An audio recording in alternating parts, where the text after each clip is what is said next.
나는 마음이 온유하고 겸손하네. 나의 멍에를 메고 내게 배우라. 그러면 너의 마음이 힘을 얻으리라. 나의 오늘도 주님의 마음을 의지하여 주시고 주님이 주신 모든 일들을 기쁨으로 승리로 하나님께 영광을 올려드리는 그런 복된 하루가 되게 해주시옵소서. 우리의 왕 되신 주님을 찬양하며 감사드리며 주님의 이름으로 기도드렸습니다. 하나님의 말씀 열왕기하 2장 15절에서 25절 말씀입니다. 맞은편 여리고에 있는 선지자의 제자들이 그를 보며 말하기를 엘리야의 성령이 하시는 역사가 엘리사 위에 머물렀다 하고 가서 그에게로 나아가 땅에 엎드려 그에게 경배하고 그에게 이르되 당신의 종들에게 용감한 사람 50명이 있으니 청하건대 그들이 가서 당신의 주인을 찾게 하소서. 염려하건대 여호와의 성령이 그를 들고 가다가 어느 산에나 어느 골짜기에 던지셨을까 하나이다. 엘리사가 이르되 보내지 말라. 하나 무리가 그로 부끄러워하도록 강청하매 보내라. 그들이 50명을 보냈더니 사흘 동안을 찾되 발견하지 못하고 엘리사가 여리고에 머무는 중에 무리가 그에게 돌아오니 엘리사가 그들에게 이르되 내가 가지 말라고 너희에게 이르지 아니하였느냐? 그 성읍 사람들이 엘리사에게 말하되 우리 주인께서 보시는 바와 같이 이 성읍의 위치는 좋으나 물이 나쁨으로 토산이 익지 못하고 떨어지나이다. 엘리사가 이르되 새 그릇에 소금을 담아 내게로 가져오라. 하매 곧 가져온지라. 엘리사가 물 근원으로 나아가서 소금을 그 가운데에 던지며 이르되 여호와의 말씀이 내가 이 물을 고쳤으니 이로부터 다시는 죽음이나 열매 맺지 못함이 없을지니라 하셨느니라.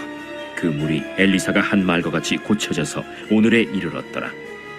엘리사가 거기서 베델로 올라가더니 그가 길에서 올라갈 때에 작은 아이들이 성읍에서 나와 그를 조롱하여 이르되 대머리여 올라가라! 대머리여 올라가라! 엘리사가 뒤로 돌이켜 그들을 보고 여호와의 이름으로 저주하매 곧 수풀에서 암곰 둘이 나와서 아이들 중에 42명을 찢었더라.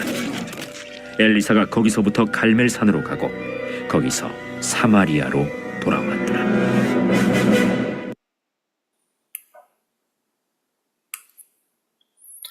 엘리야의 승천을 엘리사만 보았기 때문에 여리고 선지 성도들은 엘리야의 육체를 찾기 원했습니다. 그들은 엘리야가 혼이 떠나 죽었기 때문에 육신의 시신은 어딘가 있을 것이라고 생각했습니다. 살아서 몸이 하늘로 올라가는 것에 대해서는 전혀 생각할 수 없었기 때문입니다. 그런데 여기서 엘리사의 그 성품을 우리가 볼 수 있죠. 엘리사는 그들이 시신을 찾는 것을 당연히 허락하고 싶지 않았지만 그들에게 시신을 찾도록 50명에게 3일 동안 시간을 주고 그 시간을 기다렸습니다. 50명이 3일 동안 찾았지만 엘리야의 시신을 결국 찾지 못했습니다. 이후 엘리사가 엘리야와 같이 물을 쳐서 건너오는 이적을 보이면서 또 그 엘리사의 말의 권위에 의해서 엘리야의 후계자로 설 수밖에 없었습니다. 엘리사는 또 단순한 영적 능력과 통찰력을 구비한 지도자가 아니라 방금 볼 수 있었던 것 같이 온유하고 겸손한 지도력까지 겸비한 지도자였습니다. 그 시신을 찾도록 3일 동안이나 기다려 주었습니다. 이제 엘리사의 기적의 이야기가 이어지는데 두 가지죠. 하나는 척박한 여리고성의 그 수지를 정화하는 사건입니다. 이는 자연의 죽음에서 생명으로 옮기는 그 일을 소금을 사용하여 기적을 또 보여줍니다. 과거에 엘리야가 사르밧 과부에게 양식을 제공하고 그녀의 죽은 아들을 살렸던 그 사건을 죽음에서 생명으로 옮기는 그 일을 기억나게 합니다. 소금으로 여리고 샘을 깨끗하게 만든 그 사건입니다.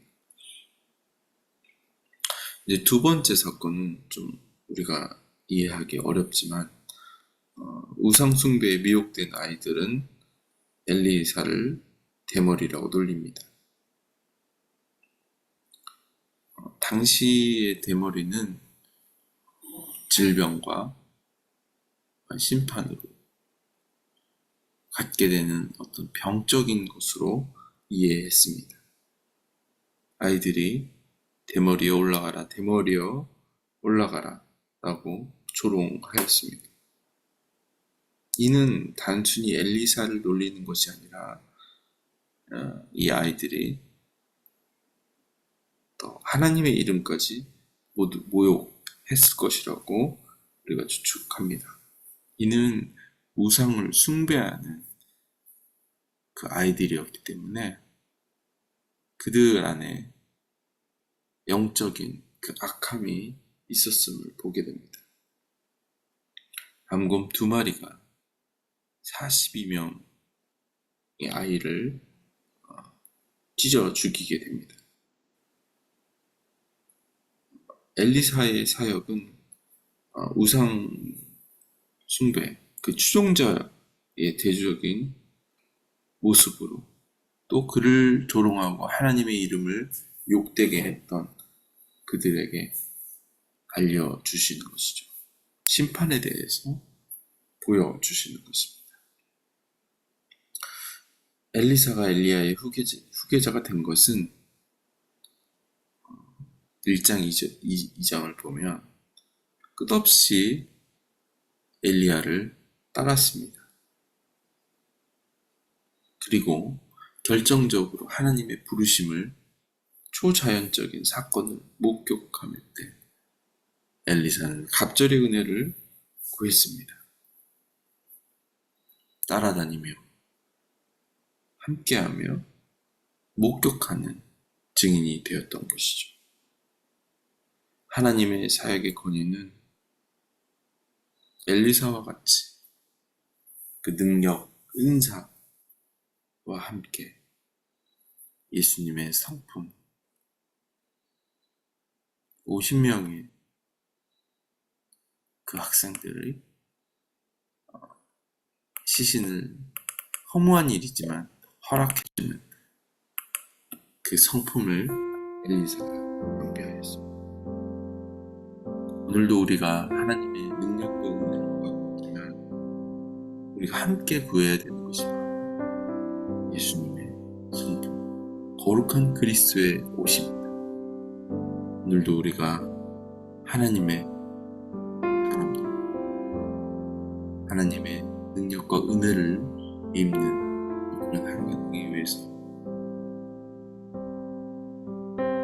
그리스도를 구해야 하며 예수의 옷을 입어야 하는 것입니다. 오늘도 하나님께서 우리에게 그런 거룩으로, 성결로, 겸손으로, 사랑으로 우리를 덮어달라고 예수님의 성품이 우리 안에 묻어나올 수 있기를 함께 기도합시다. 하나님, 엘리사가 갑절의 은혜를 하나님으로부터 얻고 죽음을 생명에, 죽어있는 샘물을 생수로 변화시킨 것 같이 특별히 하나님을 조롱하는, 하나님을 저주하는 그 세대, 하나님이 어떤 분이신지 또 그들에게 보이신 하나님의 그 일들을 기억하고 오늘도 예수의 성품으로 오늘을 살아낼 수 있도록 그렇게 할 수 있도록 도와주시옵소서. 우리의 왕 되신 주님이 또 그분을 따르는 우리의 삶, 간절의 은혜와 거룩으로, 겸손으로, 인내함으로 아버지의 성품이 있게 하여 주옵소서. 오늘도 우리의 주인 되신 주님을 찬양하며 이 모든 말씀 예수님의 이름으로 기도드렸습니다. 아멘. 오늘도 주님이 주신 그 은혜로 또 주님의 성품으로 승리하는 복된 하루가 되기를 합니다. 아멘.